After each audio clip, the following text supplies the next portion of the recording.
Ingat lagu dulu ya.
Bismillahirrahmanirrahim. Alhamdulillahirabbil alamin wassalatu wassalamu ala asyrafil anbiya'i wal mursalin wa ala alihi washabbihi ajma'in. Rabbi israhli sadri wa yassirli amri wahlul 'uqdatam min lisani yafqahu qawli. Assalamualaikum warahmatullahi taala wabarakatuh.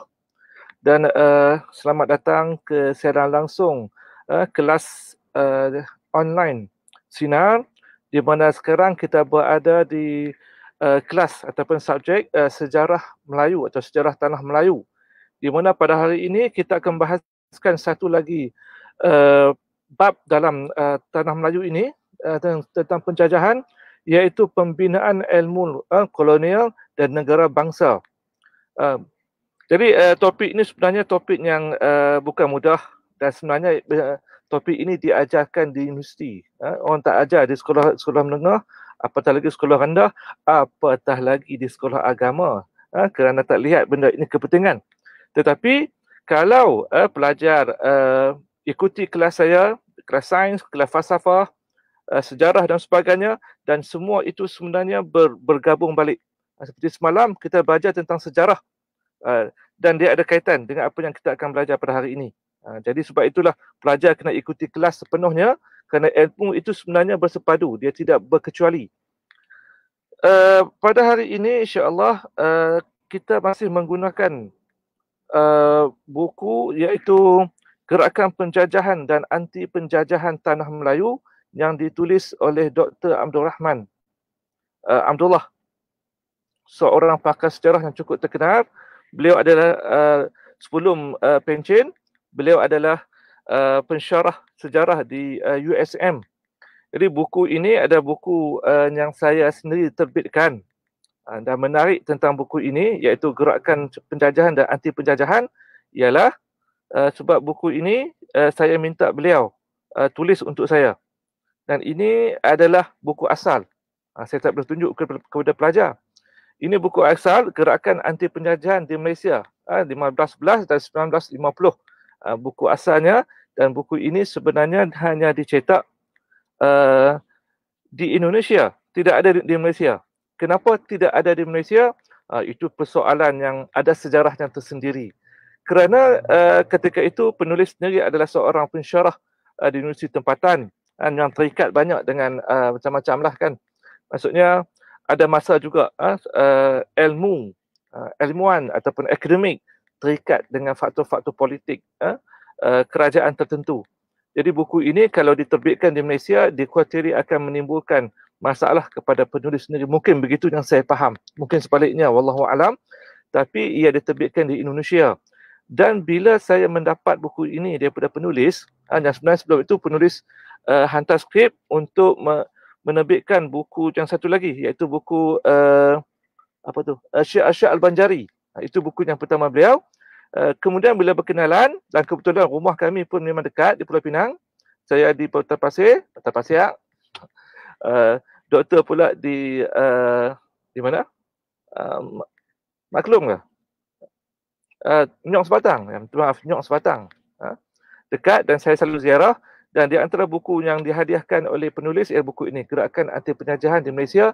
Saya baca dengan sangat teruja kerana saya tidak pernah jumpa penulis, mungkin saya tak jumpa, ada tapi saya tak jumpa. Tapi saya tak pernah jumpa penulis sejarah yang berani menulis tentang sejarah penjajahan dengan begitu telus. Telus maknanya dia mengkritik penjajah, termasuk polisi-polisi penjajahan yang ada ketika itu. Jadi ini buku yang menarik, dan saya minta kepada penulis boleh atau tidak kalau buku ini dicetak semula, dan saya bersedia untuk cetak semula. Tapi penulis ni seorang penulis yang cukup hebat.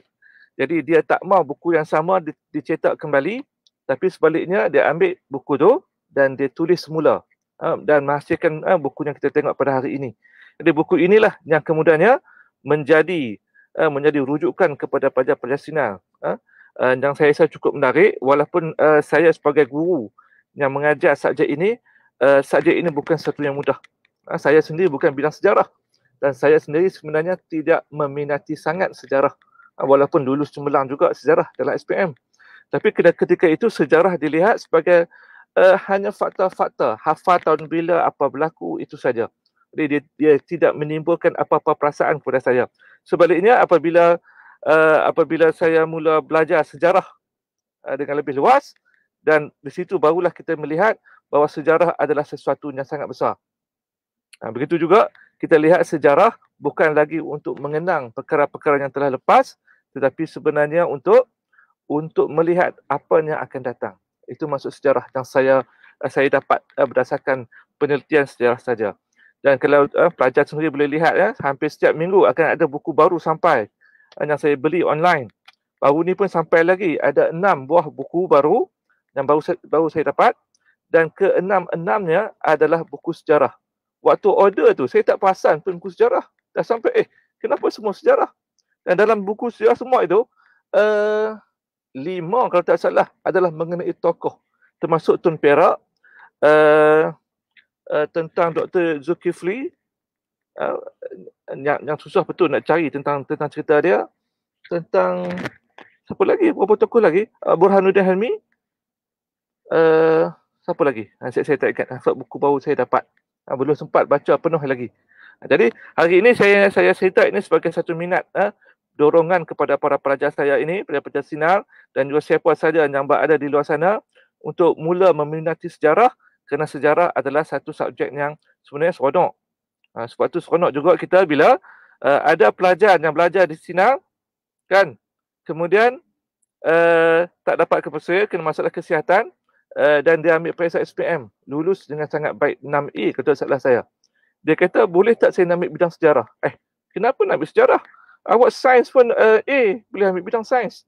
Sebab kesan belajar sejarah di Sinar menyebabkan dia minat untuk kenali lebih dekat sejarah bangsa sendiri. Ini pun saya sedang bagi cadangan kepada dia, ke mana dia nak pergi. Sama ada ke UKM atau tempat-tempat lain. Jadi itulah nilai sejarah yang cuba saya terapkan kepada para pelajar dan kepada saya sendiri sebenarnya. Baik, topik kali ini tentang ilmu kolonial ataupun ilmu penjajah atau ilmu penjajahan. Boleh saya istilahkan begitu, walaupun tak disebutkan dalam buku, tapi saya istilahkan begitu. Dan kalau pelajar masih ingat, kita telah habiskan beberapa bab yang awal, asal tentang penjajahan tanah Melayu. Siapa yang jajah kita, bangsa mana, negara mana, secara faktanya. Kita juga lihat tentang faktor-faktor kenapa kejatuhan ini berlaku. Kejatuhan Melaka, tangan Portugis dan sebagainya. Tapi sebenarnya perbahasan seperti sebelum ini adalah perbahasan yang agak luaran, bawah kulit. Kita belum betul-betul masuk ke dalam faktor mengapa penjajah ini begitu berjaya untuk menjajah negara-negara umat Islam terutamanya dalam satu tempoh yang sama, iaitu selepas kejatuhan kerajaan Osmaniyah, negara umat Islam tidak ada payung lagi yang boleh menjaga mereka, dan negara umat Islam menjadi seperti ayam yang tidak bertuan dan mereka dibaham, dimakan oleh penjajah ini dengan rakus sekali. Dan itu yang berlaku, dan kita akan study dalam bab ini sebenarnya apa faktor lain yang menyebabkan penjajah ini berjaya, iaitu apa yang kita sebut sebagai ilmu kolonial. Jadi ilmu kolonial ini, kalau dalam penulis Dr. Abdul Rahman mengistilahkan ilmu ini sebagai ilmu kolonial. Jadi mulanya ilmu ini kelihatan tidak penting bagi kebanyakan masyarakat ataupun orang-orang yang dijajah. Okey, misalnya orang Melayu.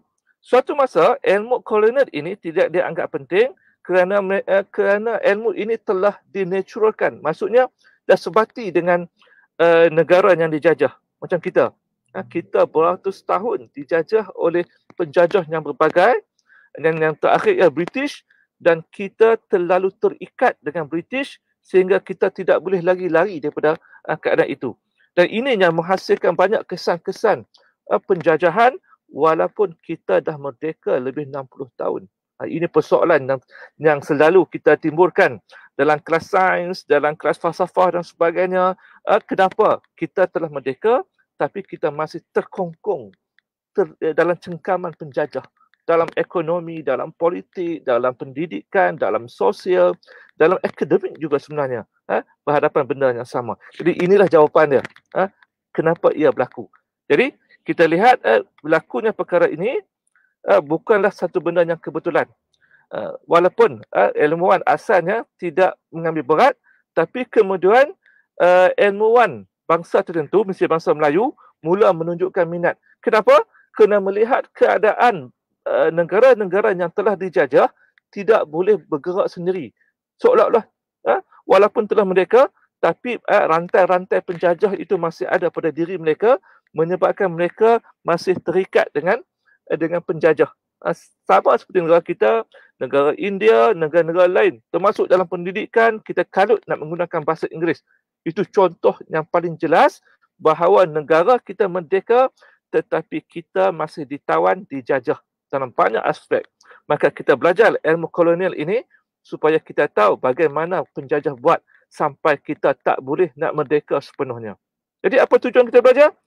Supaya kita cari jalan untuk memerdekakan juga negara kita. Baik, kajian-kajian yang dibuat oleh penjajah ini, mereka mengkaji banyak perkara. Misalnya apabila satu negara penjajah nak menjajah satu negara atau satu bangsa, mereka akan cuba mengkaji banyak tentang bangsa tersebut, mencari kekuatan dan kelemahan. Jadi ilmu-ilmu ini sebenarnya telah dikumpulkan dengan begitu banyak, telah dibukukan secara ilmiah, dan catatan ini dulu keluar dalam jurnal-jurnal di universiti di England dan sebagainya, dan sampai sekarang bahan itu digunakan oleh masyarakat kita sebagai satu bahan ilmiah tanpa kita sedar bahawa benda-benda itu mungkin ada bias. Bias maksudnya ada benda yang terselindung di sebalik ilmu tersebut. Maksudnya ilmu mereka tidak pure, tidak sepenuhnya.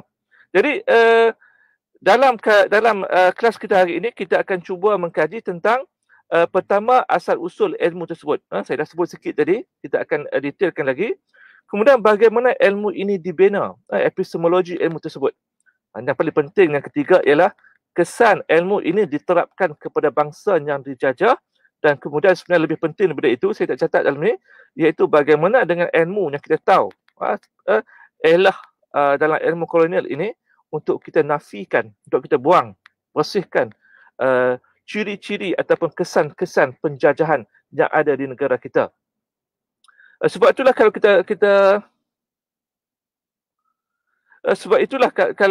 kita lihat sebenarnya ilmu untuk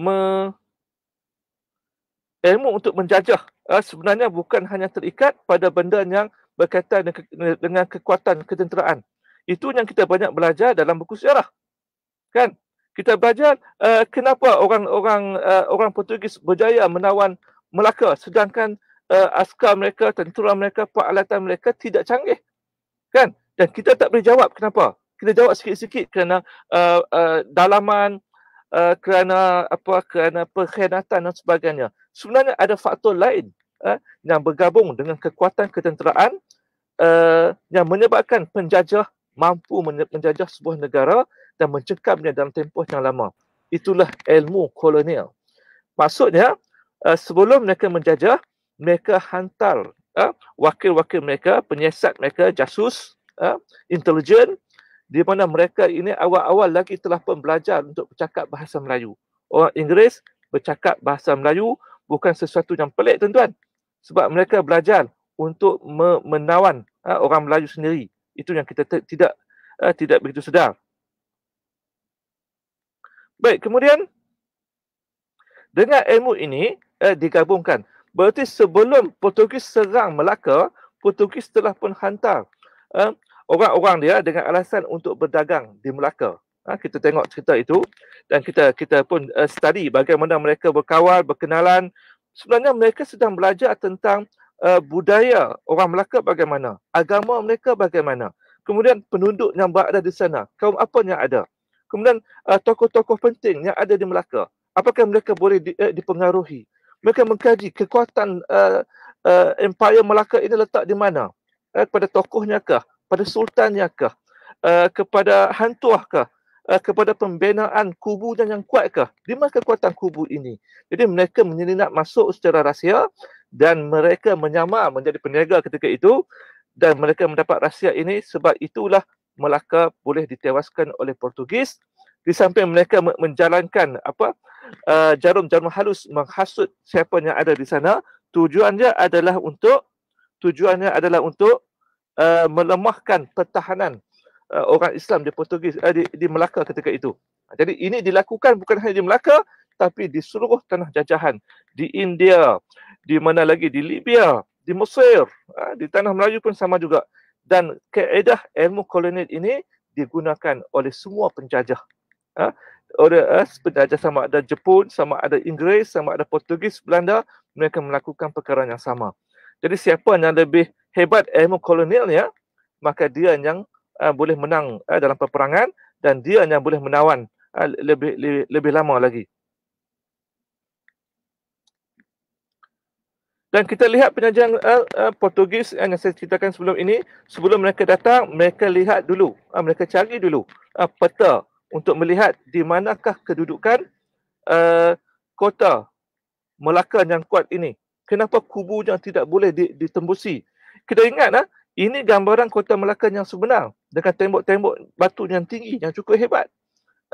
Dan kalau kita tengok macam filem-filem yang filem Inggeris kan, seperti filem Lord of the Rings dan sebagainya, lebih kurang begitu.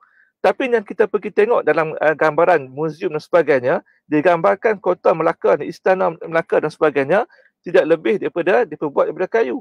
Seolah-olah orang Melaka tak boleh buat dengan batu. Habis yang kota Formosa itu apa dia? Kota Formosa bukan buat daripada batu ke? Dan pelajar saya pernah bawa ke situ, kita lihat batu-batu dia. Simen yang melekatkan batu-batu tersebut diperbuat daripada batu-batu yang cukup pejar dan sukar untuk diruntuhkan. Jadi bagaimana orang Portugis boleh jatuhkan? Belanda, British juga melakukan perkara yang sama. Mereka hantar dahulu sarjana mereka sebagai pedagang, sebagai missionaries, sebagai pendakwah, kononnya untuk berdagang, untuk menyampaikan agama Kristian dan sebagainya. Tapi sebenarnya mereka mengkaji. Dan kita lihat sebenarnya bahan-bahan kajian ini ada sampai sekarang. Kalau kita masih ingat tulisan seorang penulis British yang bersahabat baik dengan Darwin, juga menulis banyak tentang apa yang ada di tanah Melayu ini, tentang burung-burung hidupan yang ada. Dia bawa spesimen dan sebagainya, dibawa balik ke British, ke Britain, dibawa balik catatan-catatan yang dimasukkan dalam jurnal untuk memberitahu kepada masyarakat di sana tentang keadaan di sini. Tujuannya adalah untuk digunakan apabila mereka nak menjajah. Kerana itu British adalah di antara penjajah tanah Melayu yang paling bijak sekali. Kenapa bijak? Kerana sampai sekarang, walaupun kita telah merdeka, kita masih kata British tak pernah jajah kita. Ada yang menyatakan bahawa kononnya British datang bukan untuk menjajah, sebaliknya British datang sebagai penasihat. Itu kata-kata orang akademik. Kata-kata yang sangat memalukan. Kata balik kepada mereka, kalau betullah penasihat, katalah saya penasihat, kan? Katalah Noel Taslim. Noel Taslim ini seorang tokoh yang hebat. Saya penasihat dia untuk buat majlis kuliah dan sebagainya, penasihat. Kemudian dapat duit bayaran. Katalah sejam bayaran untuk Dr. Tasnim 10,000. Jadi sebagai penasihat, saya ambil 8,000, 2,000 saya bagi pada Tasnim. Agak-agak Tasnim setuju tak? Kalau setuju, Alhamdulillah. Kita sign kontrak. Mana ada penasihat yang mengambil bayaran lebih tinggi daripada pada orang sendiri.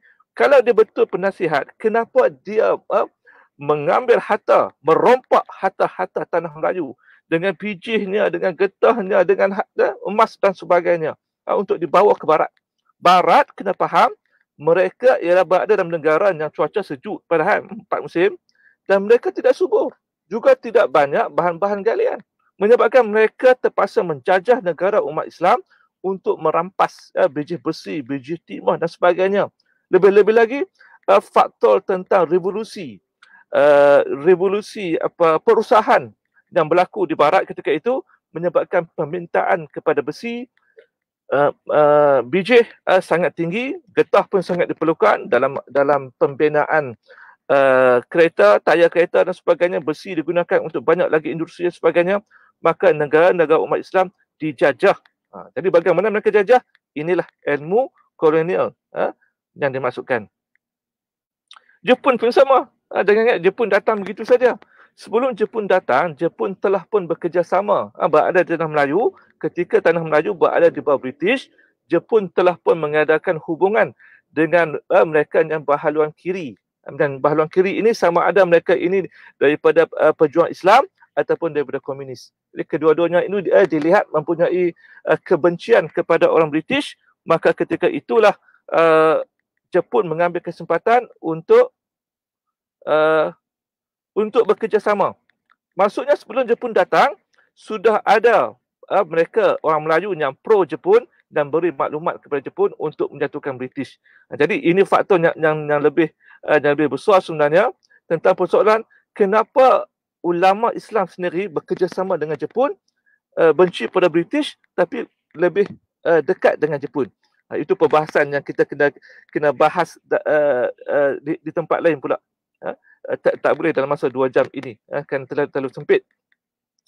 Jadi inilah yang digunakan oleh Jepun untuk mendapat maklumat, untuk dapat sambutan daripada orang Melayu. Dan orang Melayu ketika itu menyambut Jepun, datang ke kampung mereka, bekalkan dengan makanan, bekalkan dengan basikal dan sebagainya untuk menjatuhkan British. Kerana Jepun, ini di antara nama dia ilmu kolonial. Jepun menawarkan bahawa mereka akan membebaskan British daripada membebaskan tanah Melayu daripada British, dan mereka memainkan sentimen Asia untuk orang Asia supaya benci pada Barat. Jadi Jepun penjajah, Jepun tak apa, sama-sama Asia. Dan memanglah itu idea yang sangat baik dan memang orang Melayu terpengaruh dengan idea ini. Ini dunia. Inilah ilmu kolonial yang sangat penting dikuasai. Jadi ilmu-ilmu yang telah didapati oleh sama ada pengkaji, sama ada pedagang dan sebagainya, ilmu ini sebenarnya digunakan untuk menjajah kemudiannya. Walaupun mungkin pandangan saya, mungkin ada sebahagian daripada ilmuwan ini mereka ikhlas mengkaji kerana minat terhadap alam, bentuk muka bumi dan sebagainya, mereka minat. Tetapi kemudian digunakan pengetahuan ini oleh penjajah untuk menjajah negara yang mereka kaji tersebut. Wallahu a'lam, mungkin itu, mungkin tidak. Atau memang mereka kaji tujuannya untuk mendedahkan kekuatan dan kelemahan tanah Melayu untuk dijajah. Jadi fakta dan maklumat yang diperoleh tentang sebuah negara atau bangsa digunakan untuk menyusun taktik penjajahan. Jadi maklumat yang mereka kumpul ni, di antaranya mereka kumpulkan tentang budaya dan adat. Jadi agama, kepercayaan, geografi, bentuk muka bumi, taburan penduduk, sumber semula jadi, kekuatan dan kelemahan. Baik, satu-satu kita lihat kajian mereka dan kita cuba bandingkan bagaimana ilmu atau fakta tentang maklumat ini digunakan untuk menjajah. Baik, pertama, budaya dan adat. Mereka kena lihat penduduk ini, adat mereka bagaimana, budaya bagaimana, ketaatan mereka kepada siapa. Bagaimana kalau penjajah datang dan mereka nak berbaik dengan mereka bagaimana. Ataupun ada budaya yang perlu dihapuskan, adat yang perlu dihapuskan. Mereka mempergunakan kepercayaan atau adat, budaya penduduk tempatan untuk menjajah. Contoh, saya bagi contoh. Mereka faham orang Melayu ini sangat taat kepada raja mereka, kepada sultan mereka. Pantang untuk seorang Melayu itu mendahaka kepada sultannya sendiri.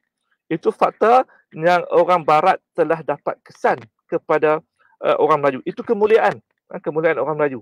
Tapi dipergunakan. Kerana itu apabila berlaku penjajahan British, orang yang paling kuat menentang British ini adalah para ulama. Yang dalam buku sejarah tak disebut ulama, disebut sebagai Tok Janggut, Mat Kilau, Datuk Bahaman. Mereka semua adalah ulama. Mana ada tokoh yang berani menentang British ketika itu, melainkan orang yang hati mereka berada di syurga. Yang ada Al-Quran, ada hadis, yang mereka faham jihad itu penting. Jadi untuk menangani kebangkitan disebut pemberontakan, sebenarnya bukan pemberontakan. Istilahnya ialah perjuangan jihad melawan penjajah British ini. Mereka menggunakan kesetiaan orang Melayu terhadap Sultan untuk menyekat mereka. Bagaimana? Sultan dipaksa menerima nasihat daripada penasihat British. Kemudian penasihat British menasihatkan supaya menangkap pejuang-pejuang ini. Maka dikatakan bahawa tokoh-tokoh ini seperti Tok Janggut terpaksa melarikan diri. Mat Kilau terpaksa melarikan diri. Tinggal dalam hutan, menyamar dan sebagainya. Bukan kerana dia takut untuk melawan British. Tetapi kerana arahan itu datang daripada istana. Bila datang daripada istana, dia tidak mahu mendahaka kepada istana kerana pantang Melayu mendahaka kepada sultannya sendiri. Nampak tak bagaimana ilmu tentang budaya boleh digunakan untuk menawar sesuatu bangsa. Begitu juga agama dan kepercayaan, maka mereka mengkaji, mereka lihat tanah Melayu mereka beragama Islam. Jadi kekuatan mereka ialah jihad. Jihad. Tetapi kelemahan mereka ialah apabila mereka hanya sekadar menumpu kepada ibadah-ibadah khusus dan mereka tidak meninggalkan jihad. Kerana itulah antara hasil penjajah ialah mereka telah mensekulakan ilmu agama. Itu kenyataan saya yang beratlah. Mungkin ada orang yang tidak setuju nanti. Sebab mereka lihat sekiranya orang Melayu diajarkan tentang ilmu yang tinggi tentang Islam, tentang jinayat, tentang hukumah, daulah, tentang jihad dan sebagainya, dia pasti akan menentang penjajah. Kerana dalam fiqh jinayat, fiqh daulah dan sebagainya menceritakan bahawa tidak boleh membiarkan penjajah menawan sebuah negara Islam. Haram hukum dia. Maka kalau mereka belajar Al-Quran lagi, banyak ayat Quran menyatakan jangan mengambil orang bukan Islam, orang kafir sebagai pemimpin mereka. Jadi kalau itu diajarkan dalam masyarakat, pasti masyarakat akan menentang penjajah. Dan penjajah tahu itu. Apa mereka buat? Mereka ubah suai pendidikan Islam, menyebabkan orang Islam hanya belajar soal-soal ibadah. Sampai sekarang kesannya di masjid, kita belajar bab solat, bab taharah, bab haid, bab nifas, bab faraid tak habis-habis berpuluh-puluh tahun. Sedangkan bab jinayat kita tak belajar, bab muamalat pun kita tak habiskan. Bab tentang qada, kehakiman, tentang jinayah hudud dan sebagainya, tentang jihad. Sebut satu tempat, satu masjid yang ajarkan benda-benda ini. Kalau ada terlalu sedikit. Dan kalau ada diajar pun, orang tak apa mau dengar. Dan paling malang sekali ialah sekolah agama pun sudah tidak mau belajar ilmu-ilmu ini kerana memberi tumpuan kepada tahfiz semata-mata. Pondok yang suatu masa jadi sumber kekuatan, kebangkitan menentang penjajah pun berkurangan apabila subjek-subjek ini dikeluarkan. Malah universiti-universiti yang hebat di luar negara pun sudah keluarkan fiqh jihad ini daripada subjek mereka. Kerana beranggapan kononnya akan menyebabkan orang yang belajar ini menjadi pengganas. Inilah pengganas, istilah teroris. Pengganas ini adalah ilmu kolonial yang dipraktiskan pada hari ini, menyebabkan lahirnya Islamophobia. Jadi mereka belajar ilmu ini supaya mereka boleh pergunakan kepada kita. Demikian juga mereka mengkaji tentang geografi, bentuk muka bumi. Kan? Mereka pergi satu tempat, oh di mana sungainya. Ingat, mereka lukis peta dan mereka sebarkan, hantar kepada negara mereka. Untuk membolehkan lihat keadaan bentuk muka bumi, di mana sungai, di mana muara, di mana ada gunung, di mana ada penduduk dan sebagainya, supaya nanti kalau askar nak serang, mereka boleh decide nak serang di mana. Di mana kekuatan negara ini.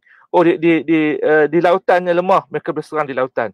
Di lautannya kuat, tapi di daratan mereka lemah, maka serang di daratan dan sebagainya. Jadi geografi bentuk muka bumi, iklim dan sebagainya dikaji oleh mereka dan digunakan untuk penjajahan.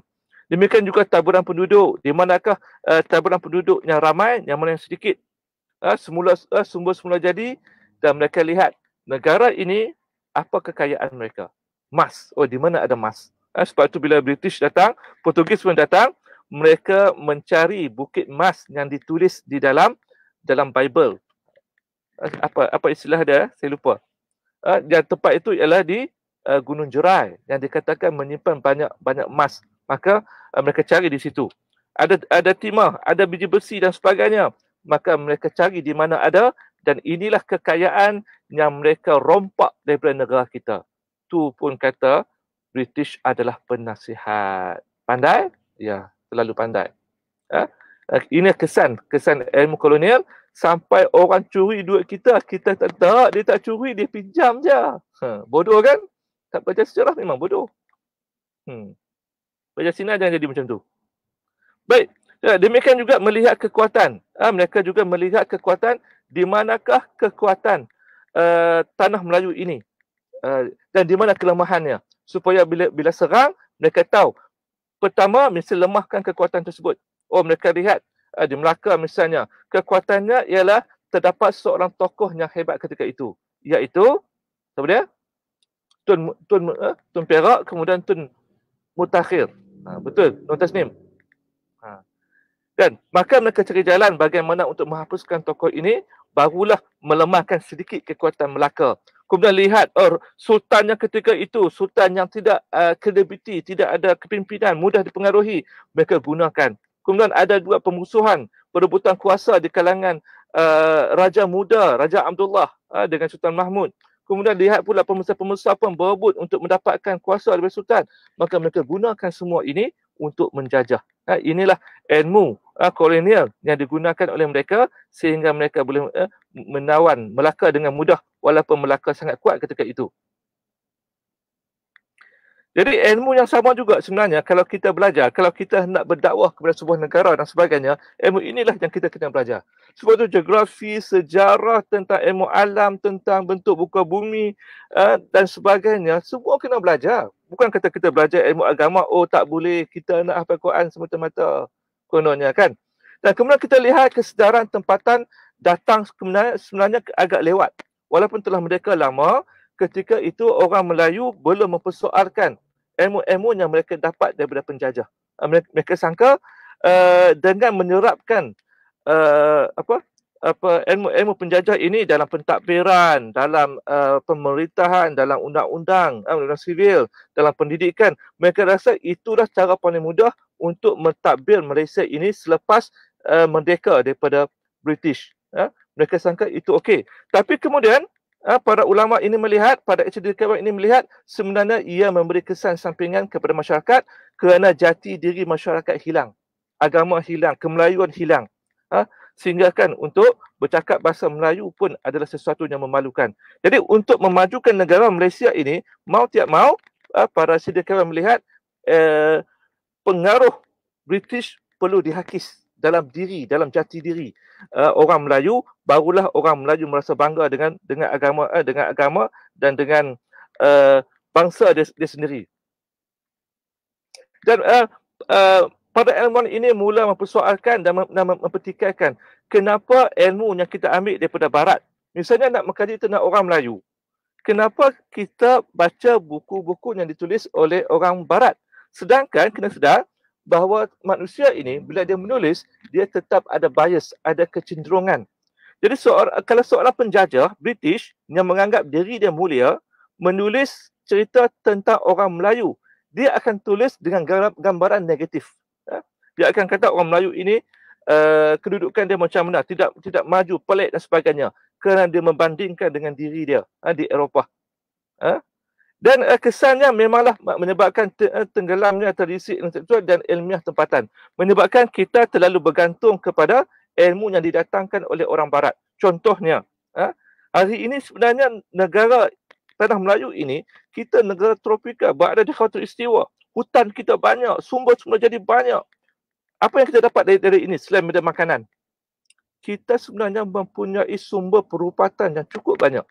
Tapi tengok pada hari ini, kita tidak mahu menggunakan sumber tradisi yang kita ada ini kerana kononnya tidak saintifik. Sedangkan di Britain sekarang, apabila Putra Charles kena COVID-19, sepatutnya dia berubat dengan menggunakan ubat-ubat moden. Tapi dia menolak. Dia tak mahu. Sebab dia tahu ubat-ubat moden ada masalah. Dia menggunakan herba. Sedangkan di Malaysia, kita nak pakai homopati pun payah. Tak diberikan dengan bebas. Kita nak menggunakan benda-benda alam yang ada di situ, tak boleh. Itu berarti minda pengkaji, minda pada doktor terbatas ataupun telah dicekam oleh apa yang mereka belajar, bahawa apa yang boleh dibuktikan secara saintifik dalam ilmu perubatan mereka, itu saja benar. Sedangkan mereka tak boleh ubati orang patah. Ni, saya patah dulu. Apa mereka bagi ubat pada saya? Ubat tahan sakit. Boleh suruh balik. Tunggu dia baik sendiri. Bagi makan vitamin saja. Takkan kita nak tunggu. Sedangkan kita tahu orang Melayu mempunyai ilmu mereka sendiri yang boleh mengubati sakit patah. Alhamdulillah, saya baik lebih cepat. Itu yang boleh pergi Mesir. Alhamdulillah. Demikian juga lepas bersalin, berpantang. Cuba tanya doktor, nak pantang macam mana? Tak ada, mereka tak ada pantang. Sebab kata pantang tak penting. Sedangkan pantang ini telah diwarisi dalam tempoh yang cukup lama. Dan lebih berkesan kepada ibu yang telah mengandung, yang telah tubuh mereka telah banyak mengalami gangguan disebabkan mengandung tersebut. Jadi bila bersalin, dia memerlukan rawatan yang teliti. Hari ini orang perempuan sombong, mereka nak moden, mereka tidak lagi mahu melakukan rawatan tradisi selepas bersalin, dan kita lihat hasilnya ialah banyak penyakit, lemah, gagal untuk jadi wanita yang sempurna lagi kerana tak dirawat. Jadi kalaulah kita boleh berbangga dengan ilmu yang ada dalam Islam, dalam tanah Melayu sendiri, pasti mereka akan menghargai apa yang ada. Sebab itu sekarang dalam kajian akademik di Indonesia, di Malaysia, dia ada istilah baru. Nama dia kearifan tempatan. Dengar tu Arif? Nama dia kearifan tempatan, di mana kita digalakkan untuk melihat apa yang ada di negara kita. Saya pergi ke Indonesia hari itu pun, dalam seminar dan sebagainya, kearifan tempatan ini diberi tumpuan lebih daripada yang datang daripada luar negara. Di Malaysia minta maaf kurang lagi. Ada, tapi terlalu sedikit. Dan mereka sukar untuk mengiktiraf bahawa bangsa Melayu suatu masa dahulu mempunyai ketamadunan yang tinggi. Dari segi Kedah tuanya, Terengganu, di Melaka dan sebagainya, yang sudah mempunyai budaya, undang-undang, sudah menghasilkan ketamadunan yang luar biasa yang sebenarnya boleh digunakan. Tapi mereka tak mahu terima. Itulah kesannya sebab terlalu percaya bahawa nak maju mesti ambil daripada Barat, dan Barat adalah sumber kemajuan. Pakai pun macam Barat, tali leher dan sebagainya. Kalau tidak, itu jumud. Tak boleh pakai macam orang Melayu, jumud dulu. Dan kajian tentang pengaruh ilmu kolonial ini sudah mula dijalankan, dan ini yang saya sebutkan tadi, menyebabkan kita tidak boleh lari daripada penjajah sampai ke hari ini. Dan akhirnya kita mencari jalan keluar bagaimana untuk bebaskan diri, dan untuk membebaskan daripada ilmu kolonial ini adalah sangat-sangat sukar. Sebab itu saya kata menggambarkan ilmu kolonial ini seperti apa? Seperti sihir yang sangat kuat yang kita tidak boleh hapuskan syihir ini. Misalnya, kita nak tukar pendidikan sekular kepada Islam. Sampai sekarang tak berjaya. Nak kembalikan pendidikan sekular ini kepada Al-Quran. Kita wujudkan ulul albab, wujudkan imtiaz, wujudkan integrasi dan sebagainya. Apakah berjaya? Jauh daripada berjaya sebenarnya. Itu hakikatnya. Bukan kita memperlekehkan usaha ini. Tetapi selagi acuannya adalah sekularisme, Al-Quran ke, fiqh ke, namakanlah sekolah apa pun, dia takkan berjaya. Kena hapuskan sekular itu dulu. Kan? Perundangan dalam sivil misalnya. Kan? Agak-agak pelajar ni, katalah pelajar suatu hari nanti 20 tahun nanti balik, nak ubah negara Malaysia, kita nak menjalankan perundangan Islam. Bagaimana kita nak buat? Apa enactment yang perlu diubah? Bagaimana yang kita nak boleh dapatkan semua ini? Satu benda yang sangat luar biasa dan sukar.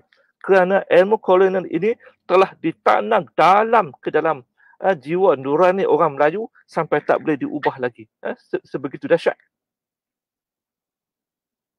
Dan di antara tokohnya adalah Syed Muhammad Naqib Alatas, di antara tokoh yang mula memperkenalkan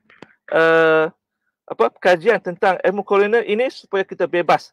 Sebab itulah kalau pelajar dengar naratif ataupun kata-kata yang kononnya orang Melayu pemalas.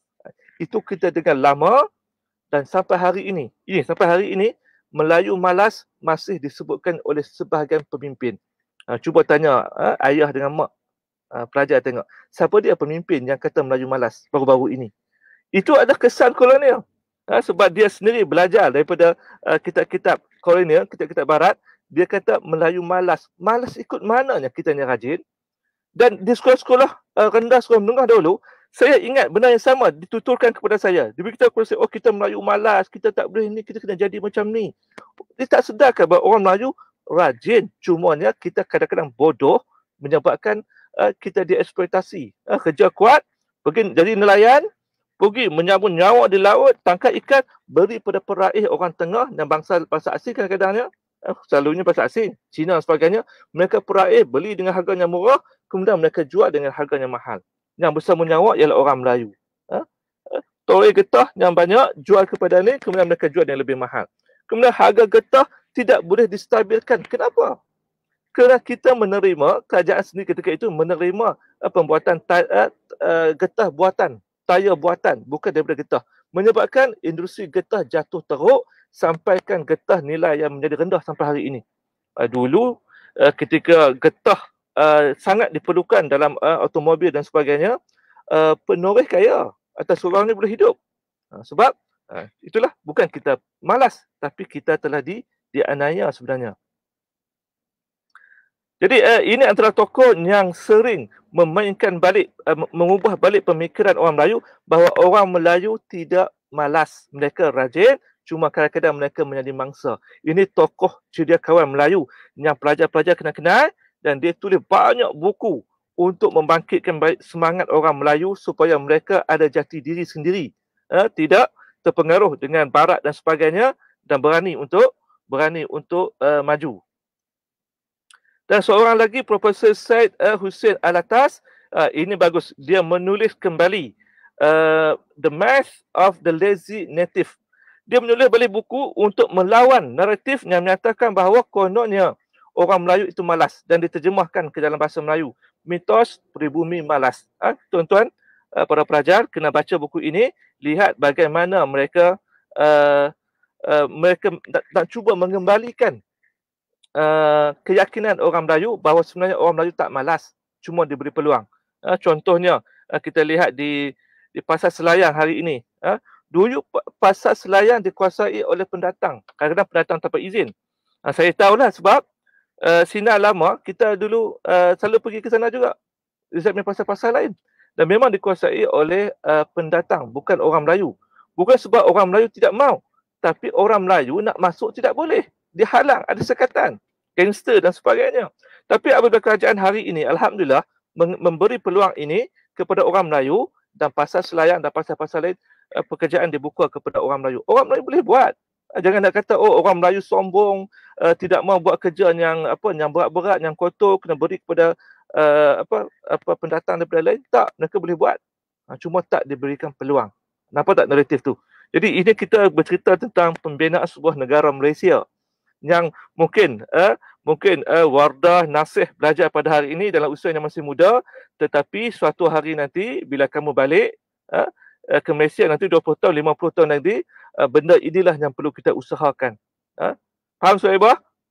Dalam pendidikan Islam kena ubah macam mana nak datangkan ilmu-ilmu yang lebih tinggi, yang lebih meluas, yang boleh mengubah masyarakat, bukan sekadar menjadi katak di bawah tempurung. Baik. Jadi pendidikan sekular, ilmu kolonial ini sebenarnya sangat sinonim dengan apa yang disebut sebagai Orientalism. Di pelajar kelas A, mereka dah seronok dah sebab kita dah study tentang Orientalism ini bersama dengan Dr. Ahmad apa? Merikan. Dr. Murad Merikan. Minta maaf. Seorang tokoh yang cukup terkenal dalam bidang sejarah dan sangat vokal, sangat kuat mempertahankan tentang sejarah orang Melayu dan sebagainya, termasuk tentang asal-usul Pulau Pinang. Dia tulis beberapa buah buku dan sebagainya. Jadi tokoh yang tulis buku ini ialah Orientalism, ialah Edward Said nama dia. Edward Said adalah orang Palestin. Saya rasa dia bukan Islam. Dia Kristian, tetapi penulisan Orientalism ini telah mengubah, memberikan satu dimensi yang cukup hebat dalam penulisan sejarah dan juga ilmu-ilmu berkaitan dengan orang Timur, tentang orang Islam dan sebagainya. Kerana Orientalism ini menceritakan tentang bagaimana kesilapan orang Eropah, orang Barat, menulis tentang orang Islam ataupun orang Timur dari kacamata mereka, menyebabkan mereka menghasilkan benda-benda stereotip ataupun melabelkan orang Melayu dengan sifat malas, orang Arab dengan suka bergaduh, orang India dengan suka minum arak, bangsa apa lagi. Itu yang orang Barat cuba buat melalui Orientalism. Orientalism, masih ingat maksud dia? Iaitu kajian orang Barat tentang orang Timur. Orientalism. Jadi lawan dia ialah, masih ingat? Occidentalism. Ya ke?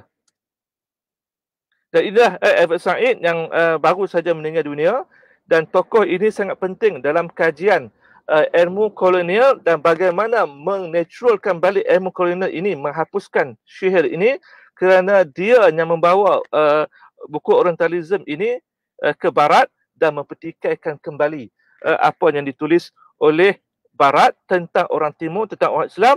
Sedangkan dalam masa yang sama, kalau tuan-tuan nak tahu, orang Islam sendiri reda dengan label-label yang diberikan oleh orang Barat. Melayu pemalas, orang Islam ini suka menghukum, suka bergaduh, orang Arab suka bergaduh, orang Arab tidak mahu bekerja dan sebagainya. Itu naratif yang dibawakan oleh orang Barat dalam penulisan mereka.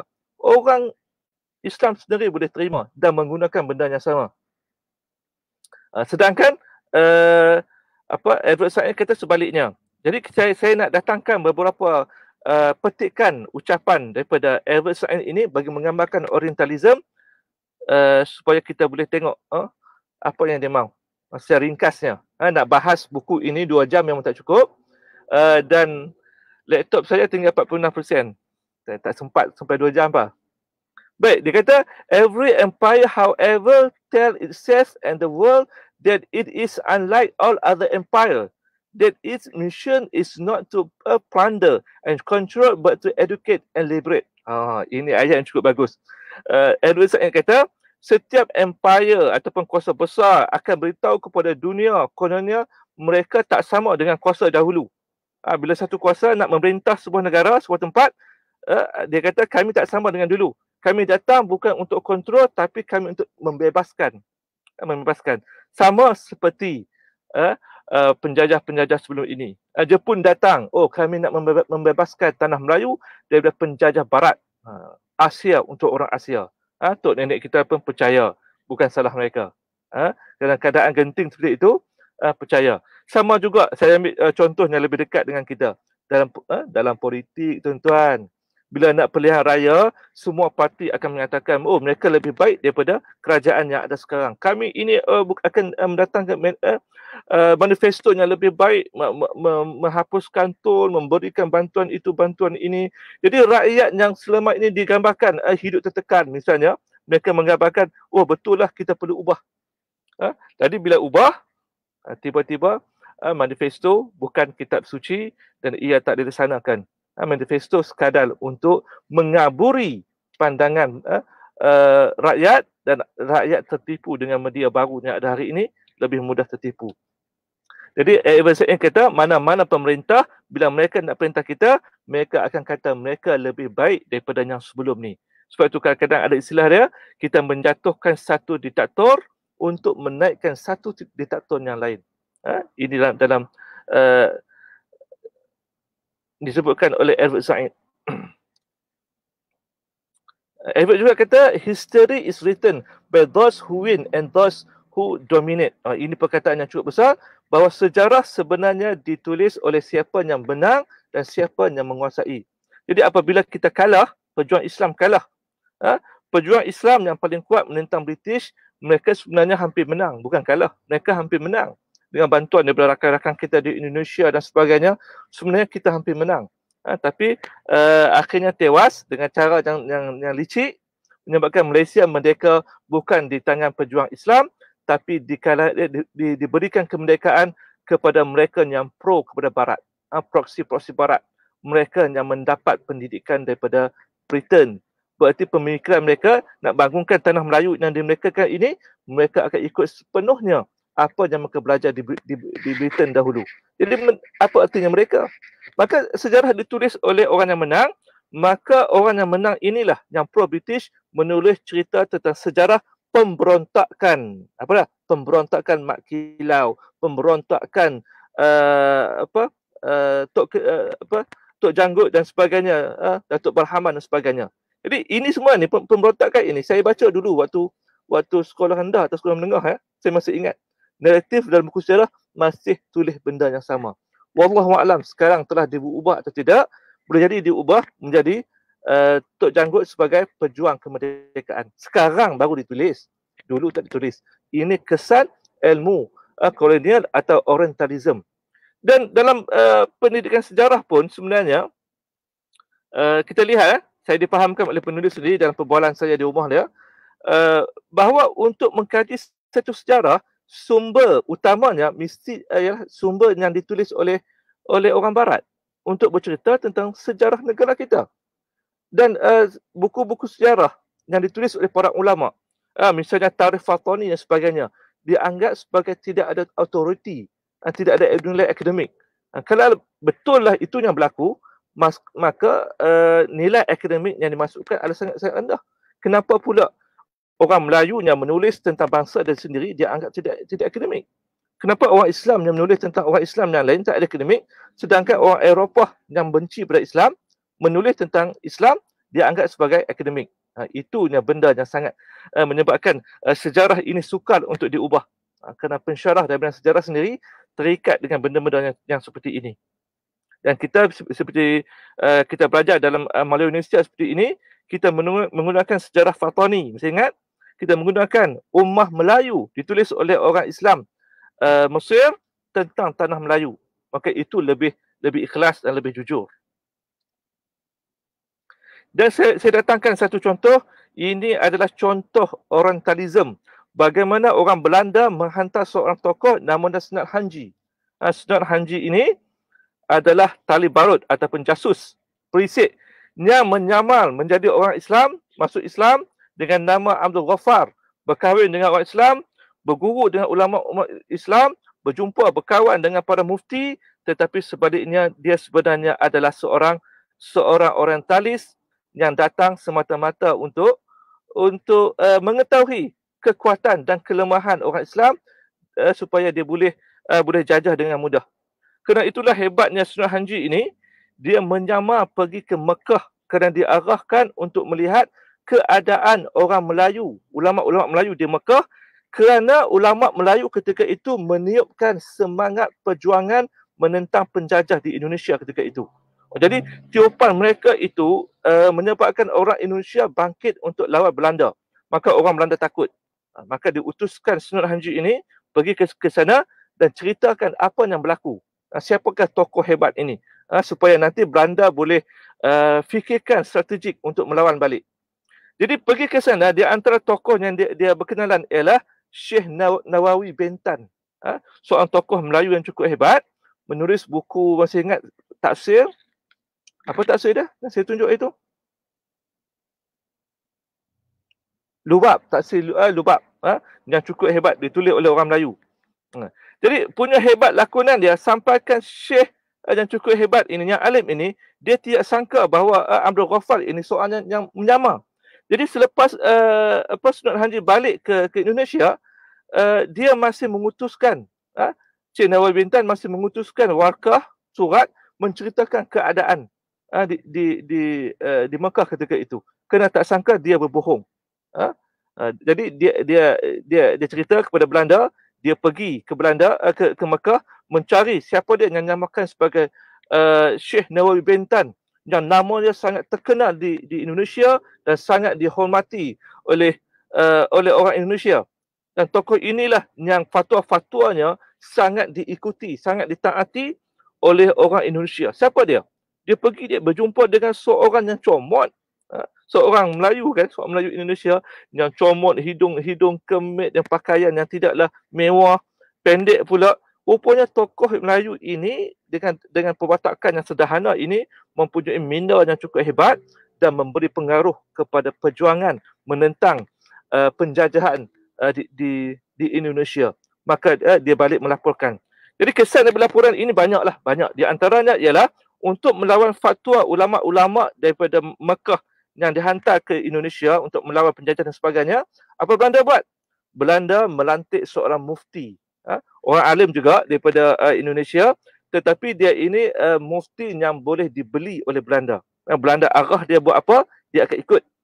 Maka mufti inilah menulis buku-buku dan sebagainya untuk melawan dengan fatwa-fatwa yang dikeluarkan oleh ulama daripada Mekah.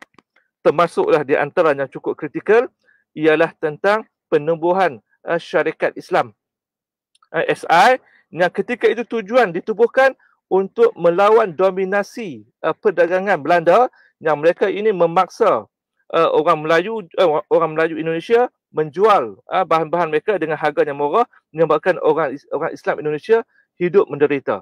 Maka SI, syarikat Islam, ditubuhkan dan syarikat ini membeli bahan-bahan yang dijual oleh orang tempatan dengan harga yang lebih baik, menyebabkan orang Belanda mula marah. Maka fatwa dikeluarkan oleh mufti ini, kononnya haram. SI ini haram berlawan dengan kerajaan. Maka datangkan ayat-ayat mesti taat kepada Ulul Amri. Ulul Amri siapa dia? Belanda yang dimasukkan. Jadi inilah contoh perjuangan. Ulama juga digunakan untuk menguatkan penjajah, kerana ulama juga adalah menjadi pasak dan tokoh yang seri kepada perjuangan menentang penjajah. Jadi pelajar pilih. Pelajar nak jadi yang mana? Sunan Haji ataupun Syekh Nawawi Bintan, Syekh Ahmad Khatib Al-Minangkabawi dan sebagainya. Ini kuatnya ulama pada zaman itu. Menunjukkan bahawa ulama tidak belajar satu benda itu secara senang-senang begitu saja. Mereka belajar dalam banyak, termasuk dalam politik dan sebagainya.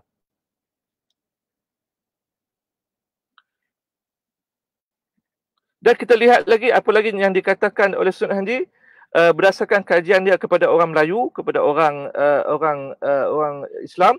Dia kata bila tidak dapat menjadikan umat Islam meninggalkan Islam, maka yang penting bagaimana umat Islam tidak menerapkan syariat Islam. Ini adalah pandangan Sunan Haji kepada negara dia, Belanda, bagaimana nak melemahkan orang Islam. Dan pandangan inilah yang digunakan sampai hari ini. Macam mana? Maka mereka mengubah suai pendidikan Islam, nak belajar, nak solat. Orang Islam tak solat. Tak ada siapa takut. Nak bina masjid sebanyak mana pun, orang bukan Islam tak akan takut dengan orang Islam. Tapi yang mereka takut ialah apabila orang Islam mula melibatkan diri dalam ekonomi, dalam jihad, dalam pendidikan dibaiki dan sebagainya, ketika itu orang Barat sangat takut. Kerana itu pendidikan adalah tiang yang paling utama kalau nak baiki negara kita. Benda pertama yang kita kena buat ialah dalam bidang pendidikan. Faham Akif? Pendidikan kena ubah dahulu, melahirkan generasi baru yang mereka ini tidak hanya belajar agama, Belajar Al-Quran, tapi mereka bersedia untuk beraksi di dalam masyarakat. Itu kerja kamu. Yang kerja saya siapkan kamu saja. Kerja kamu untuk bersama dengan masyarakat suatu hari nanti. Kerana itulah sebagaimana para ulama belajar berbagai ilmu, belajar dengan tekun, bersungguh, kamu juga perlu belajar dengan tekun, bersungguh dan banyak bidang. Jadi kalau mak tanya apa, Ustaz Rohizin ni ajak falsafah, ni sains pula. Lepas tu hari ni sejarah pula. Bila nak ajar agama ni? Dah ni agama lah ni. Sejarah ni agama lah. Pasal apa banyak sirah Nabi, tapi sirah bangsa sendiri tak mau belajar. Betul tak? Cakap kat mak macam tu. Kemudian kita lihat pandangan daripada tokoh lain pula. Ini pun salah seorang tokoh, dia kata, misi kami dihantar ke negara Muslim bukan bertujuan menjadikan mereka Kristian, tapi cukuplah menjauhkan mereka dari Islam. Kita jadikan mereka generasi muda yang malas bekerja, suka berfoya-foya, bersenang dengan maksiat dan hidup hanya untuk memuaskan hawa nafsu mereka.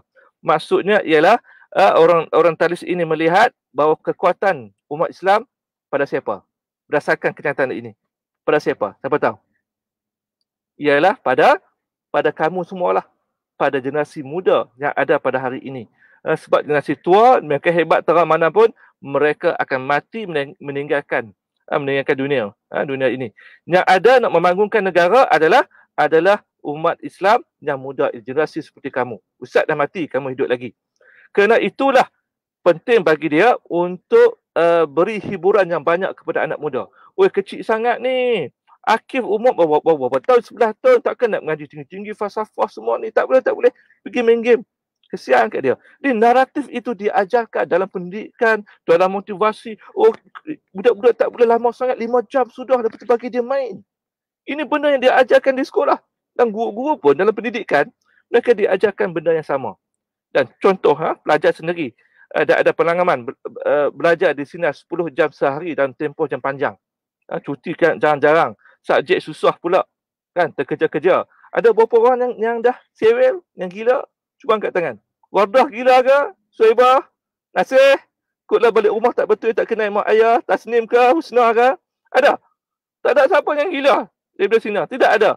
Yang ada gila ialah dia tak mau belajar sampai gila. Gila nak keluar dari sini. Itu gila lah. Orang tak belajar macam sini. Tapi itu doktrin yang mereka cuba buat, bahawa anak muda kena main game. Anak muda kena tengok TV banyak-banyak. Hiburan. Biarlah budak-budak lah nak dengar lagu. K-pop ke apa ke. Ambil lah. Lepas muda. Tak. Kita ubah. Bahawa ketika muda inilah mereka perlu belajar. Sebab bila dah tua, tak sempat untuk belajar lagi. Ni otak sihat. Anak tak ada nak jaga wadah kan. Adik-adik kira lain lah. Kan? Tak jaga anak, tak jaga suami.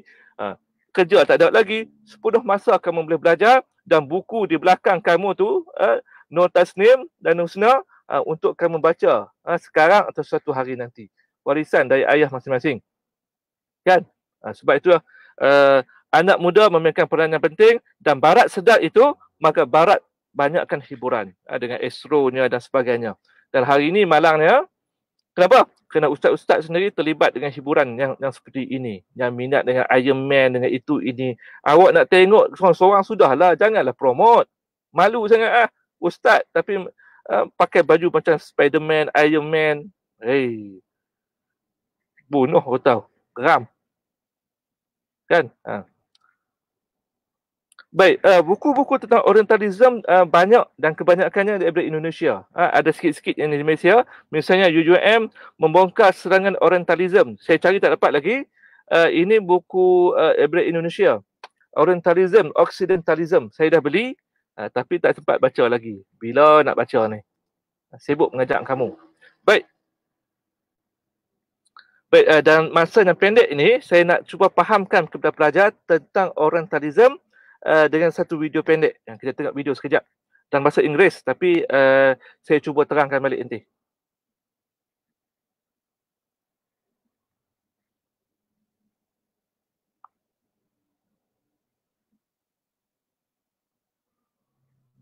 Jadi, ini ringkasan daripada Orientalism yang ditulis oleh Edward Said tentang bagaimana kita nak menghentikan stereotip ataupun peleberan yang dilakukan oleh orientalis kepada kepada orang Islam atau orang Timur. Boleh nampak tak? Nampak kot, no? Okey, kita mulakan.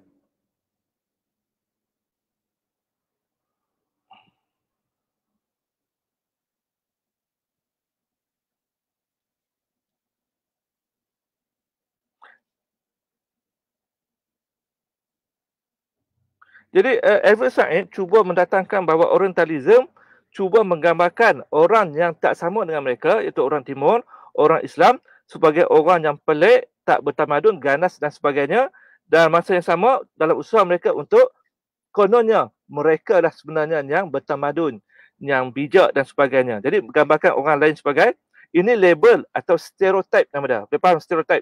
Melabelkan orang ini malas, bangsa ini penyigan, bangsa ini suka bergaduh, bangsa ini suka minum arak dan sebagainya. Bahasa Cina suka berjudi. Itu nama dia stereotip yang dihasilkan oleh Orientalism.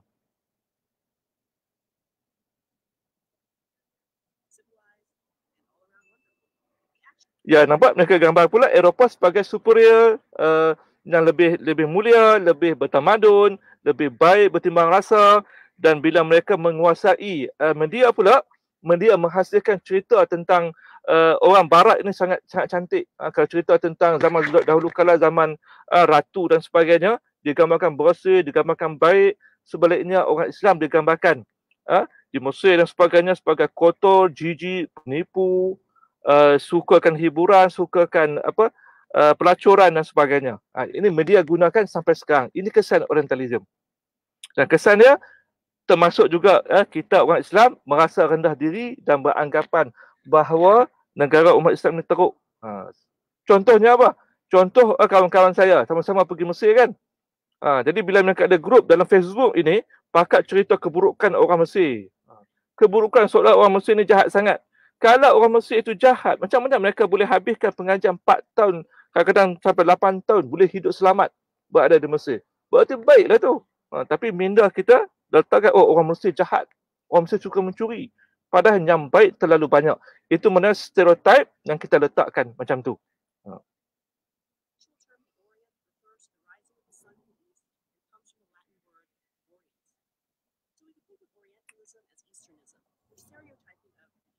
Maksudnya Orientalism atau Eastism adalah ilmu yang ditulis oleh orang Barat tentang orang Timur. Eastism. Itu Timur.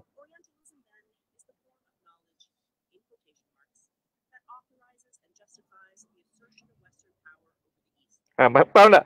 Dia kata Orientalism adalah knowledge ataupun ilmu. Tapi dia ada koma 2. Koma 2 tu maksudnya kononnya ini ilmu. Ilmu yang kononnya tentang orang Timur yang ditulis oleh orang Barat. Dia buat kurungan itu perli sebenarnya. Perli kepada orang ni yang mereka anggap bahawa ini sebagai ilmu yang boleh dipertikaikan sebenarnya ilmu tersebut.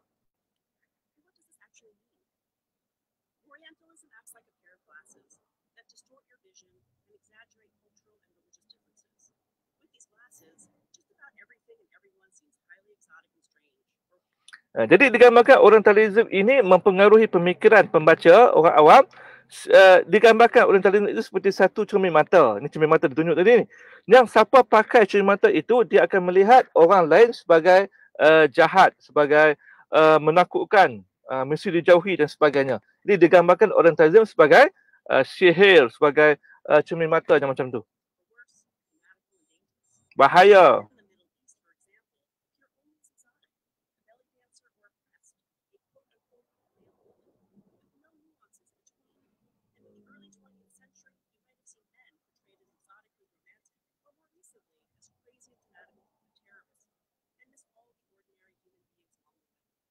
Dan di antara contohnya digambarkan bila tentang Arab saja kan, 1001 malam cerita tentang Arab, cerita tentang penari beli, perempuan yang gelek-gelek itu. Arab ada yang tu saja. Contohnya kalau kita lihat cerita Alibaba yang di sini buat tu, itu gambaran orientalis tentang Arab macam tu. Menari gelek dengan hiburan dan sebagainya. Kemudian naratif itu bertukar pula sekarang, digambarkan bahawa orang yang pakai hijab dan sebagainya ada bom dalam badan dia. Sebab tu saya selalu sebut kepada pelajar, vision ataupun gambar yang ditontonkan dalam drama, dalam filem dan sebagainya, walaupun lakonan, dia memberi satu pemikiran yang berbeza dalam otak kita. Kita dah biasa melihat orang pakai tudung, orang pakai serban, kemudian ada bom dalam tubuh dia.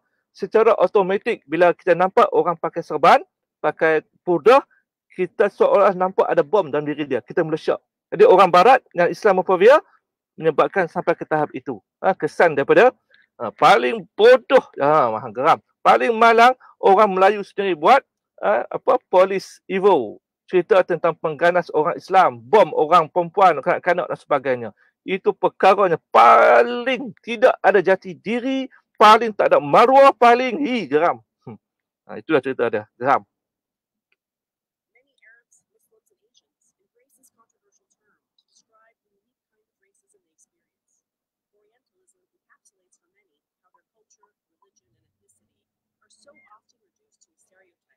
Jadi Orientalism ini menyebabkan dia letakkan label-label kepada berdasarkan bangsa. Oh, bangsa ini kaki judi, bangsa ini suka minum arak, suka minum candu. Oh, bangsa ini sukakan benda-benda yang tertentu, suka pukul bini, suka kahwin dengan budak-budak misalnya. Itulah yang mereka buat dan mereka teruskan dalam media yang lebih luas pada hari ini. Maka menjadi tanggungjawab kita pula sebenarnya untuk hasilkan bahan media, drama dan sebagainya menggambarkan keindahan Islam, bukannya melawan, bukannya mengikut rentak orientalism. Dia betul bangga, oh kami cerita sebenar ni, cerita sebenar tentang Nur ni, tentang model balas duit pondok, duit tafiz dan sebagainya. Bangga pula tu. Geram. Nak tayang balik tu drama tu.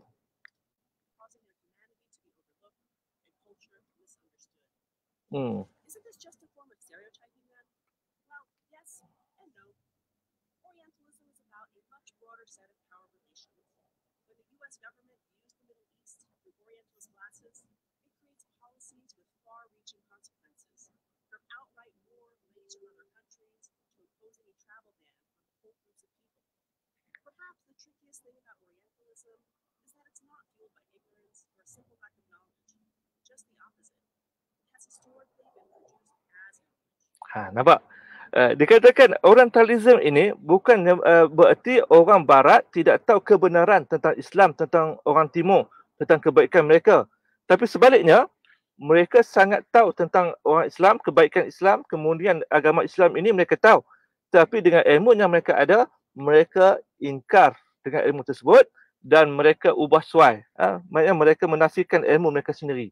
Walaupun mereka ahli akademik, tapi mereka tetap bias kebencian kepada orang Islam, kepada orang Timur, menyebabkan lahirnya Orientalism atau ilmu kolonial ini.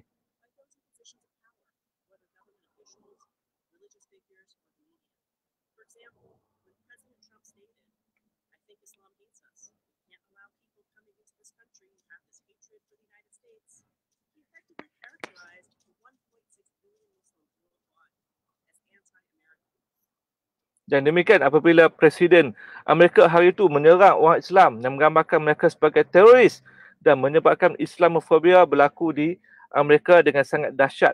Dan bukan hanya orang Islam, malah Trump juga sangat menghina orang pendatang. Sampai orang kata kat dia balik, kalau semua pendatang Amerika perlu pulang, berarti orang kulit putih Trump juga pulang-pulang kerana orang asal di Amerika ialah orang Indian. Orang Pali balik. Tapi itulah dalam keadaan kita hidup dalam masyarakat berbilang kaum majmuk metropolitan, kita terpaksa menerima bangsa asing. Dan Orientalism ini sebenarnya sangat bahaya dalam semua masyarakat, termasuk masyarakat Eropah sendiri. Bukan hanya orang Islam dan bukan Islam, orang kulit putih dengan orang bangsa asing juga. Orientalism ini boleh menyebabkan berlaku rasis dan pergaduhan. Maka tidak harmoni lagi. Sebab itu Orientalism adalah sesuatu yang sangat bahaya.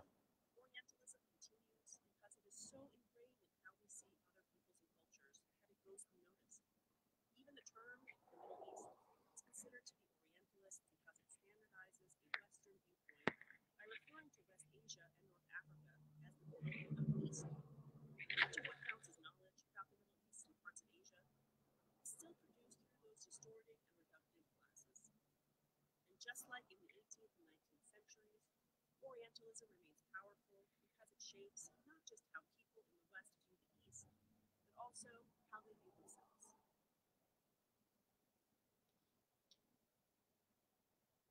Dan kita lihat Orientalism ini bukan hanya bahaya di masa lalu, tapi juga di masa sekarang kerana dia memberikan kesan kepada fahaman orang awam. Jadi kita faham orang awam adalah orang majoritinya tidak suka membaca. Kita ambil contoh orang Malaysia. Kalau orang Malaysia suka baca buku sejarah, buku ilmiah, maka kita tak lihat keadaan Malaysia pada hari ini. Hari ini bila satu isu dalam media saja, cuba lihat bagaimana orang Malaysia bergaduh. Adanya sokong, ada yang tak sokong, ada yang mengecam dan sebagainya sampai buat report polis dan sebagainya. Tiba-tiba saya teringat bila baca tentang surah An'am tentang keadaan orang kafir ini seperti haiwan ternakan, dan bila ada makanan dia pergi sana, bila dia pergi sana. Jadi orang Islam yang tidak ada iman, tidak ada ilmu, tidak mahu membaca di Malaysia ini seperti macam itulah, seperti lembu yang bila ada rumput datang viral satu isu, dia pergi makan macam tu. Jadi kalau tak mau jadi lembu Wardah, lebih baiklah kita baca buku supaya datang satu isu kita lebih bijak dan kita lebih tahu untuk bereaksi macam mana. Nak cakap apa, nak ni macam mana. Kalau tidak kita jadi bodoh jugalah, macam lembu juga. Ni boleh bersedia untuk bentang lepas ni. Saya 2 hari dah cakap 2 jam ni, penat ni. Kemudian sikit lagi kita tengok untuk membentuk ilmu kolonial ini, apakah yang diperlukan. Jadi penulis bagus yang penulis ini ialah dia menceritakan dengan detail langkah-langkah yang boleh diambil oleh orientalis ataupun orang penjajah ini untuk mereka mewujudkan ilmu kolonial ini. Langkah pertama dia kata, pertama menguasai bahasa anak peribumi untuk membolehkan sang penjajah berkomunikasi dengan masyarakat tempatan dalam usaha mengenalkan dan menguatkuasakan sistem perundangan yang diimport daripada negara asal yang penjajah tersebut. Nampak tak? Maksudnya dalam penjajahan, benda paling penting sekali ialah bahasa.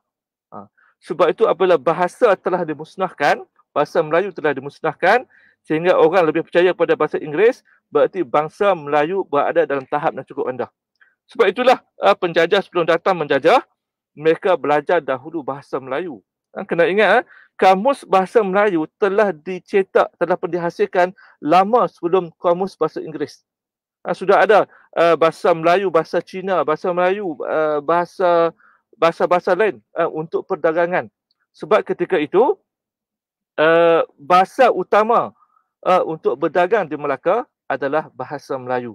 Jadi orang Portugis cakap Melayu, orang Inggeris cakap Melayu, orang India cakap Melayu, orang Cina semua cakap Melayu ketika itu. Jadi untuk kuasai tahu apa yang ada dalam bangsa ini, kuasai bahasa mereka dahulu. Kemudian barulah boleh dapat maklumat yang lebih banyak lagi. Jadi mungkin itu maksudnya kalau kita nak reverse, nak pusing balik, ialah kena kuatkan kembali bahasa Melayu. Dengan jawinya, dengan buku-buku dalam bahasa Melayunya, dengan kuat-kuasakan bahasa Melayu sebagai bahasa yang mesti digunakan dalam kerajaan. Ramai orang sedang berbahas tentang Jawi. Bila timbul isu Jawi, semua jadi hero. Mula tulis dalam Facebook tulisan Jawi. Bolehlah tahan sebulan. Jadi macam mana nak perkasakan tulisan Jawi? Saya selalu bagi cadangan macam ni, walaupun orang tak terima. Kalaulah saya ada kuasa, saya wajibkan semua surat menyurat dalam kerajaan mesti dalam tulisan Jawi. Maksudnya kalau nak buat surat rayuan untuk apa? Untuk JPJ dan sebagainya, dalam tulisan Jawi. Tak kira siapa, Melayu ke, India ke, Cina. Cuba bayangkan ketika itu. Jawi digunakan dengan sangat meluas sampai orang bukan Islam pun akan belajar Jawi juga. Hari ini Jawi seperti melukut di tepi gantang, seperti anak tiri yang tak ada nilai apa-apa. Kemudian langkah yang kedua, menjalankan kajian demi kajian untuk mengumpulkan maklumat terperinci, bukan sahaja mengenai kehidupan sosial masyarakat peribumi, bahkan juga maklumat tentang alam sekitar fizikal masyarakat berkenaan. Berbagai bentuk peta, daftar serta laporan rasmi terhasil daripada kajian yang membolehkan pemerintah kolonial mendapat gambaran terperinci tentang alam sosial dan fizikal masyarakat berkenaan. Jadi ini sangat penting dikaji oleh penjajah ketika itu, sebab mereka nak tahu keadaan bangsa tersebut macam mana, bentuk muka bumi, kehidupan, sumber kekuatan mereka, sumber semula jadi mereka, supaya mereka boleh rancangkan apa yang nak buat untuk melemahkan bila mereka nak lawan nanti, nak menjajah nanti. Kemudian bila jajah pula, bagaimana mereka nak kontrol bangsa yang telah dijajah ini. Jadi ini ilmu-ilmu yang perlu ada pada mereka supaya mereka boleh tahu. Boleh dikatakan sebenarnya penjajah lebih kenal orang Melayu daripada orang Melayu sendiri. Walaupun kajian mereka sebenarnya tidak ikhlas untuk jajah kita, tapi mereka lebih kenal orang Melayu daripada orang Melayu sendiri. Sebab tu kalau tengok catatan penulis barat yang bercerita tentang orang Melayu sebelum Islam, menakutkan. Orang Islam dengan orang Arab sebelum jahiliah sama saja. Seorang perempuan, dia boleh panggil siapa saja masuk ke rumah dia untuk hidup bersama. Akan 10 orang lah. Kemudian bila mengandung saja, dia boleh pilih lelaki mana yang pernah tidur dengan dia sebagai bapa.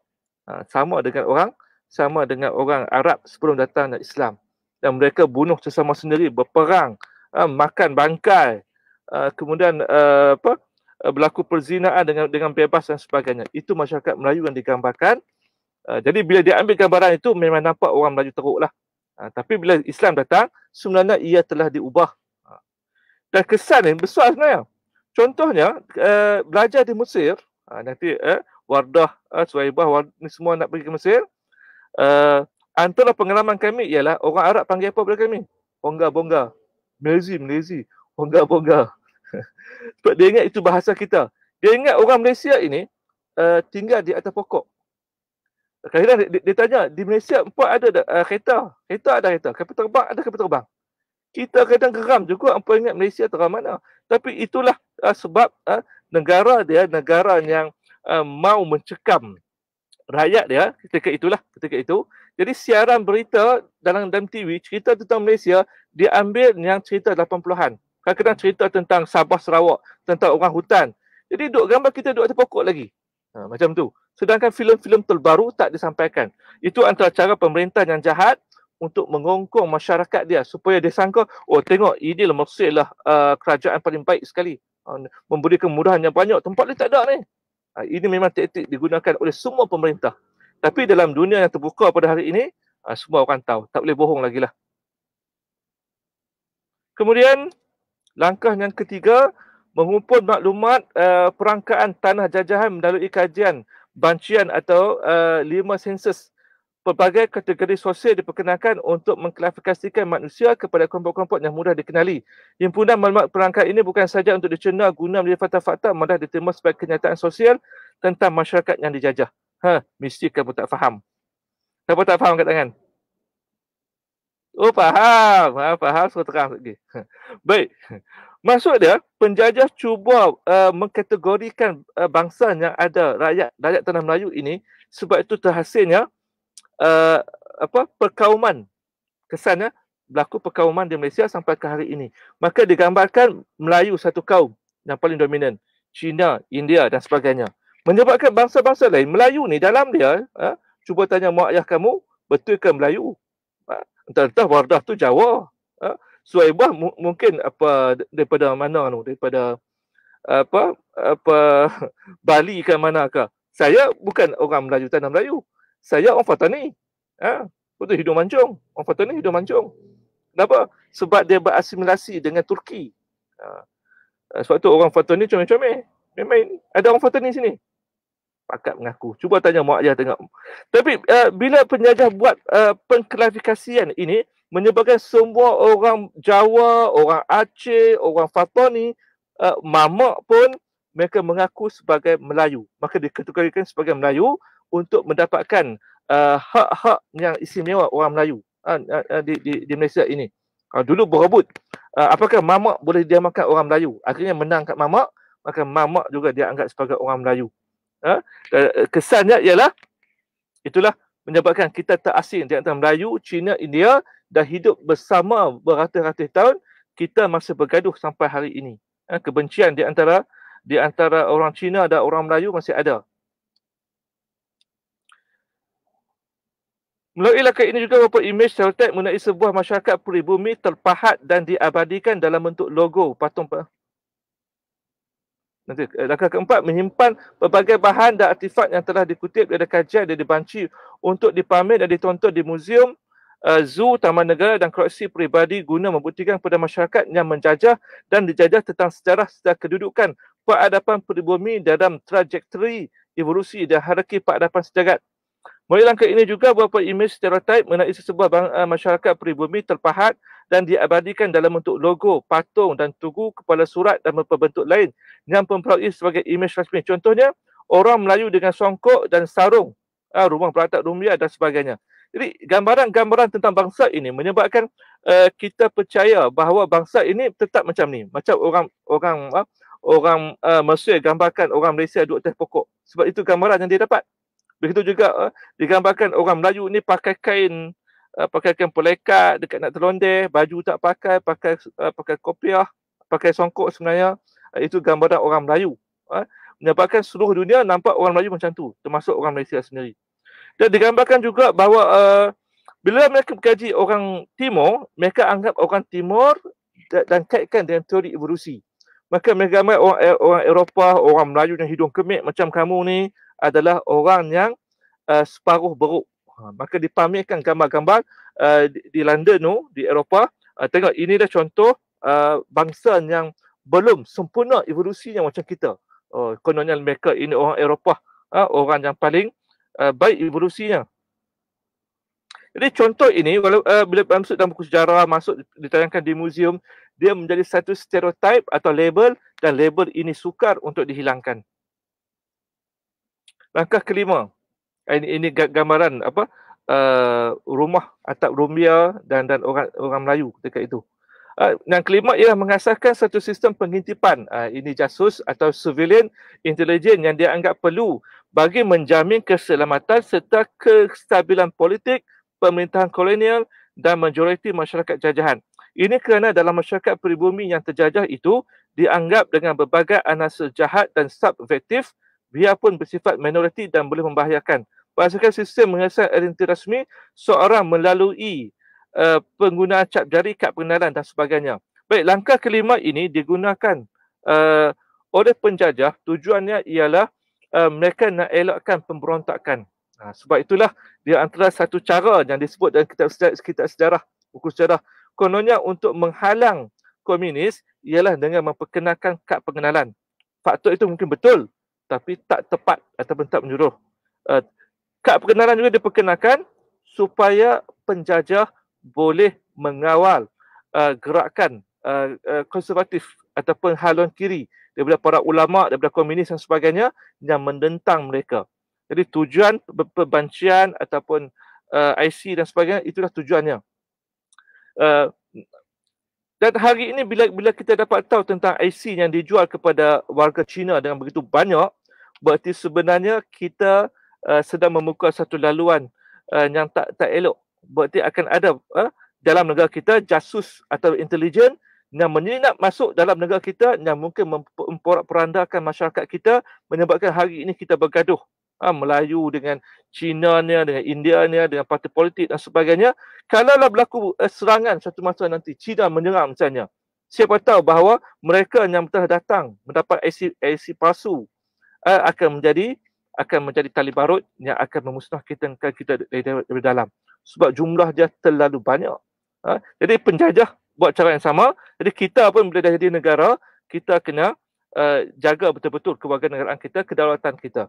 Sebab itu sudah ada satu gerakan di mana mereka minta kerajaan isytiharkan bahawa semua warga negara mendapatkan IC baru supaya nak tapis siapa yang tak boleh cakap Melayu.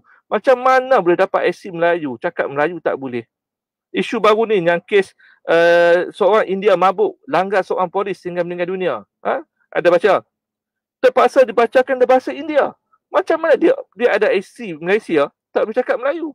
Kes sebelum ini pun sama. Ada pemandu Cina mabuk ataupun dadah, langgar orang Melayu. Bila masuk ke mahkamah, cakap bahasa Melayu, tak faham. Kena bercakap bahasa Cina. Kena faham, syarat untuk menjadi warga negara, salah satunya ialah boleh berbahasa Melayu. Ini pelajar tidak tahu. Sebab kamu dapat percuma kan. Untuk membuktikan bahawa dia ada taat setia dia kepada negara. Bukan sekadar masuk, untuk dapatkan IC kemudian keluar. Yang keenam, yang terakhir dasar saya, membina suatu kepustakaan historiografi yang dicap sebagai hak milik pribumi yang kemudiannya dijadikan sebagai bahan pengajaran untuk diperturunkan secara mass consumption melalui sistem pendidikan kolonial dengan dihayati oleh masyarakat pribumi sebagai sejarahnya.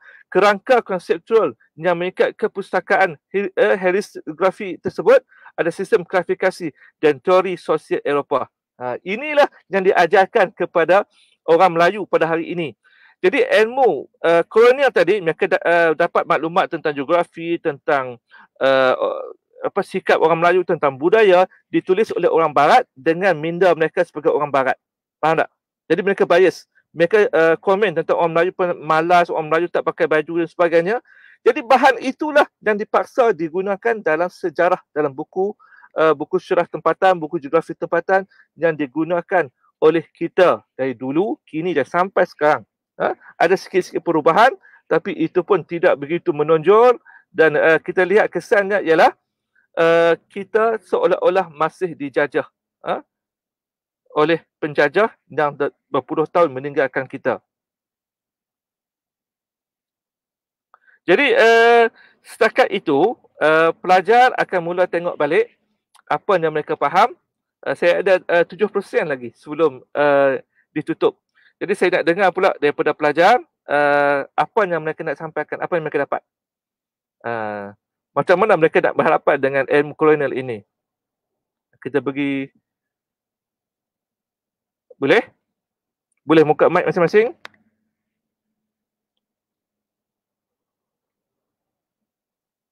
Okey, nombor 1 siapa? Cuba sebut nama. Nombor 1. Cepat.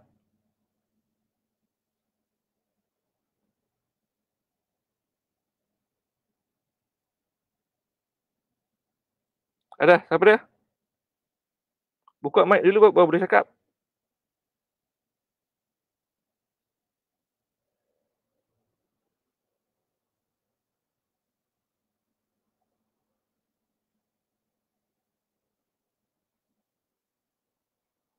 Siapa? Mula dulu. Nur Tasnim.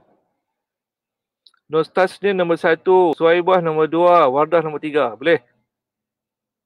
Okey. Bagi apa yang kamu dapat untuk didengari oleh semua mereka yang ikuti secara live ni. Okey, boleh? Cuba cakap saya nak dengar atau tidak?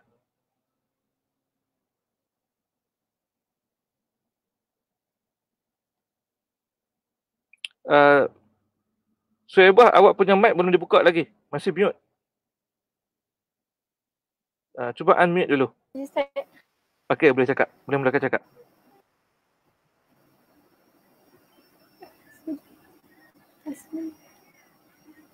Okey. Boleh perkenalkan diri, nama siapa, daripada mana? Boleh bercerita apa yang kamu dapat. Apa yang kamu dapat hari ini? Nama saya Wan Saibah binti Wan Zulkifli. Saya daripada Kuala Lumpur. Apa yang saya dapat daripada apa yang kita belajar tadi tentang ilmu kolonialisme ni, ilmu kolonial ni sangatlah penting bagi membebaskan kita daripada terus dijajah. Seperti Malaysia ni, walaupun kita dah merdeka selama 60 tahun, tapi kemerdekaan yang kita dapat ni bukanlah kemerdekaan yang sebenar. Ia disebabkan kemerdekaan yang sebenar sepatutnya tidak terikat dengan mana-mana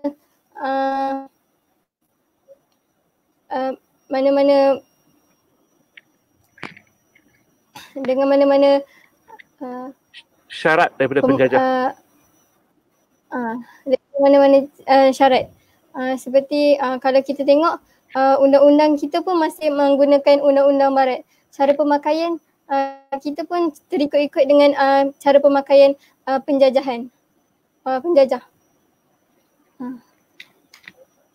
Okey. Bagus. Nombor 2 siapa dia? Nur Tasnim. Okey, Nur Tasnim. Silakan. Tak dengar?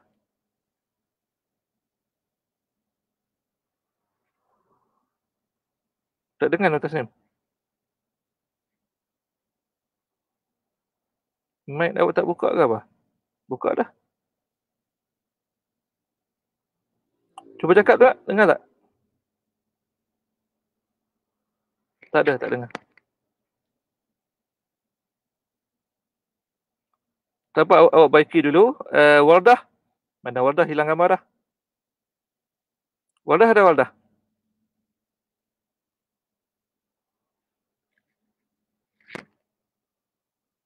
Kalau dah boleh Tasnim nanti beritahu.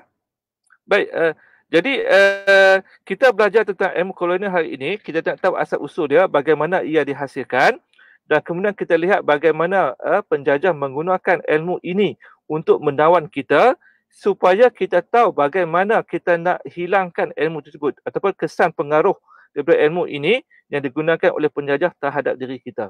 Sebab itu saya sebut yang awal tadi, dalam banyak-banyak aspek yang kita terikat dengan penjajah, dari segi pendidikan, dari segi perundangan, dari segi sosial, dari segi apa lagi, ekonomi. Perkara paling penting sekali ialah pendidikan asas dia. Sebab itu penjajah sendiri, dia meletakkan pendidikan sebagai aspek paling penting untuk dijajah. Jadi selagi penjajahan ini tidak boleh dibuat, tidak boleh dihuraikan dalam pendidikan, selagi itulah orang Melayu, Malaysia ini akan terus dijajah untuk satu tempoh yang kita tak tahu. Jadi menjadi tanggungjawab saya, menjadi tanggungjawab pelajar semua, pendengar semua untuk bebaskan. Pertama, bagaimana kita nak keluar dari kepompong sekularisme ini. Jadi Sina sudah mulakan satu tapak baru walaupun kecil. Hari itu saya kata kita dapat satu tanah baru kan. Ini dapat satu lagi siap dengan bangunan. Tu dia. Siap dengan bangunan, cukup besar, 2 tingkat dengan asrama sekali, dengan dewan, dengan besar memang besar lah. Berarti orang yang nak bagi tanah, yang mau menguruskan sekolah yang macam Sina ni, ramai orang minat, tapi tenaga tidak ada. Tak mampu, ramai ustaz-ustaz tak mampu. Nak buka tahfiz senang, nak buka macam Sina ini berat. Saya sendiri rasa berat dan kita tidak ada tenaga yang kuat. Masih dalam merundingan, sama ada kita nak terima, Sina nak terima atau tidak, bergantung kepada, sebenarnya bergantung pada saya lah. Sebab yang nak uruskan saya, yang utamanya. Mampu tak saya jadi boy kuasa 3, cum pergi sana untuk mengajar. Atau mungkin saya boleh gunakan sistem ni, stream yard ini, saya mengajar di Sina Lama, Sina Lama kan. Sina Banat satu, kemudian Sina satu lagi di Shah Alam. Saya ajarkan sejarah di sini, kemudian dipancarkan dalam skrin yang besar dengan sound yang elok, semua orang boleh tengok, dan pelajar di sana pun bila nak bersoal jawab boleh. Mungkin boleh. Dia soal dia mau atau tidak. Larat tak larat. Hai, macam mana nak buat? Tapi alhamdulillah, kita tengok macam mana itu perkembangan cukup baik. Ada Tasnim boleh dah? Tak ada lagi suara. Kan nak dengar Nasih. Nasih ada Nasih? Nasih? Ya. Okey, sila bagi pandangan sikit apa yang awak belajar hari ni. Apa yang awak dapat je, jangan risau. Perkenalkan diri, nama, umur berapa, daripada mana? Assalamualaikum warahmatullahi wabarakatuh. Nama saya Muhammad Nasir bin Nasruddin. Saya berasal daripada Sungai Buloh, Selangor. Pada hari ini saya akan kongsi sedikit apa yang saya dapat daripada apa yang kita belajar tadi. Ilmu kolonialisme ialah sebuah aspek penting yang digunakan dalam penjajahan. Apabila sebuah negara itu hendak menjajah negara lainnya, bukan hanya dari segi aspek ketenteraan dari dalaman, faktor dalaman, luaran, tetapi ilmu kolonialisme juga digunakan oleh mereka untuk menjajah sesebuah negara itu. Sebagai contohnya, Melayu. Mereka menggunakan dari segi aspek kekuatan mereka seperti kebudayaan mereka, iaitu mereka mereka sangat menghormati kepada sultan mereka. Jadi mereka menggunakan kelebihan ini dengan maksud sultan mereka agar membuatkan apa yang mereka merancang. Sedikit itu saja dari saya. Okay, Alhamdulillah, bagus. Bagus Nasih. Berarti tak banyak sikit awak dapat antara poin-poin yang penting yang saya sebutkan tadi dalam masa hampir 2 jam lah. Kedua dah ni. Ada lagi? Kalau ada? Nak tambah ke apa ke? Harus ada harus. Ada nak tambah lagi? Ada Wardah? Ya, siapa tu? Ustaz. Ya, saya. Saya Soibah. Ustaz, Siapa? ada soalan daripada Arif. Siapa yang cakap tadi? Dalam mesej. Apa soalannya? Soibah. Okey, apa soalannya? Ada yang mengatakan bahawa soalan dia, ada yang mengatakan bahawa Jepun dihantar oleh Uthmaniyah untuk membebaskan tanah Melayu. Adakah ini juga kajian kolonial oleh orang Jepun untuk menjajah tanah Melayu? Okey, itu soalan yang cukup baik. Sebenarnya persoalan apakah benar Jepun dihantarkan ke tanah Melayu oleh kerajaan ataupun Maharaja Jepun ketika itu berdasarkan permintaan daripada Uthmaniyah. Jadi dalam Perang Dunia Kedua dan sebelum itu lagi sebenarnya ada 2 blok. Satu blok daripada barat dan satu lagi blok iaitu Uthmaniyah bekerjasama dengan Jepun dan juga dengan Jerman. Jadi blok ini walaupun Uthmaniyah saja Islam, tapi sebenarnya Jerman dan juga Jepun mengiktiraf orang Islam ketika itu. Jadi hubungan sangat baik ketika itu. Cumanya walaupun ada permintaan daripada Uthmaniyah dan yang dihantar ke Jepun itu sendiri adalah orang Melayu sebenarnya untuk berbincang dan minta supaya Jepun membantu membebaskan tanah Melayu daripada Inggeris. Itu fakta yang memang disebutkan. Tetapi itu yang berlaku satu masa yang sangat lama dan kemungkinan kedatangan Jepun kali ini bukan lagi untuk membebaskan tanah Melayu tapi lebih kepada untuk menjajah. Jadi pandangan ini adalah pandangan Dr. Abdul Rahman yang terdapat dalam buku ini. Baik, pandangan yang kedua dikemukakan oleh Dr. Mak Rofaq Ismail dalam bukunya Kedipan Bintang Melayu di Langit Turki yang menyatakan bahawa kedatangan Jepun memang untuk membebaskan orang Melayu. Jadi kalau boleh saya nak gabungkan dua-dua pandangan ini, mungkin pada asalnya Jepun datang ke tanah Melayu untuk membebaskan tanah Melayu. Tetapi kemudian mungkin mereka merasakan bahawa tanah Melayu kaya dan mereka perlu menjajah terus. Jadi bantuan daripada Uthmaniyah yang pada asalnya yang mencetuskan kedatangan Jepun mungkin telah dilupakan sebab tempoh masanya lama dan Jepun merasakan mereka perlu menawan.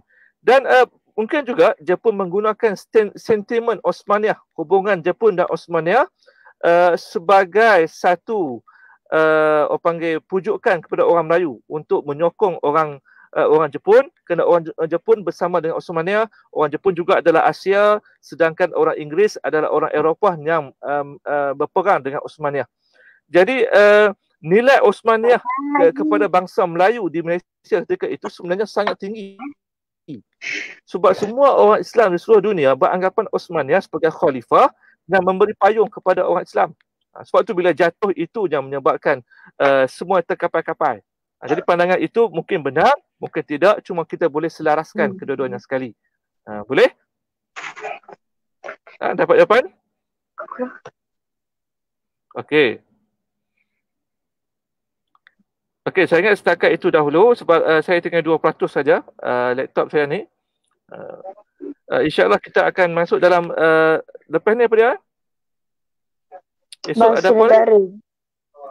Oh, saya nak ingatkan yang hari Selasa ni kita ada bahasa Melayu sastra bersama dengan Pak Cik Baharudin Bakery. Akan buat macam ni juga, di mana kita boleh interaksi dan kita akan pancarkan live juga. Sebab dalam ni hanya boleh 10 orang sahaja Jadi 10 orang tersebut adalah siapa yang telah hantar cerpen dan bagi nama kat saya awal. Saya tak tahu macam mana nak tambah jadi 20. Wallahualam. Nanti saya cuba tengok macam mana. Tapi setakat 10 orang je. Macam hari ni, kawan-kawan lain yang nak masuk kemudian tak boleh. Disekat. Sebab 10 orang saja yang boleh. Mungkin saya perlu beli dulu. Baru boleh masuk ramai. Saya akan belilah. Saya tengoklah macam mana. Baik, jadi kamu kena bersedia. Pertama, cerpen kamu akan diulas. Maka kamu boleh tanya apa kelemahan, kekuatan. Kemudian kamu tanya banyak perkara macam mana bahasa yang baik, yang indah, nak buat plot, nak buat twist dan sebagainya. Dan hari ini insyaAllah kejap lagi saya masukkan dalam grup beberapa cerpen yang Pakcik Bahar pernah tulis. Terpercinta, tapi cinta yang cara dia ulas yang sangat menarik. Bukan cinta mampu ni. Bahasa dia cukup seronok. Saya baca pun rasa seronok walaupun saya tak minat cerpen cinta. Itu kelebihan dia. Dia tengok macam mana dia gunakan gaya bahasa yang tak keterlaluan. Macam kamu kan, mentang-mentang baru belajar apa personifikasi simile berguna habis dalam satu rangkap. Sampai tak faham apa kamu nak cakap. Itu kelemahan kita lah. Sebab penulisan ada seni, bila kita tahu satu bahan tu, bagaimana nak adunkan dia, itu ilmu kemahiran. Kamu tahu bahan untuk buat ayam masak Bali, Cik Ina buat kan? Kan bahan tahu, tapi nak buat tak jadi pun. Macam itulah kita pun. Jadi seni cerpen kita perlu dapat pandangan daripada ni. Dan Pakcik Bahar juga akan bagi markah, akan gabung dengan markah saya dan kita akan nilai siapa dapat 10 yang terbaik. Kemudian memang dalam rancangan cerpen ini akan dibukukan dengan bantuan Pakcik Bahar. Jadi kamu kena tanya dia sendirilah. Boleh tak dia edit, dia latih kita lagi sampai hasil yang menarik. Kan?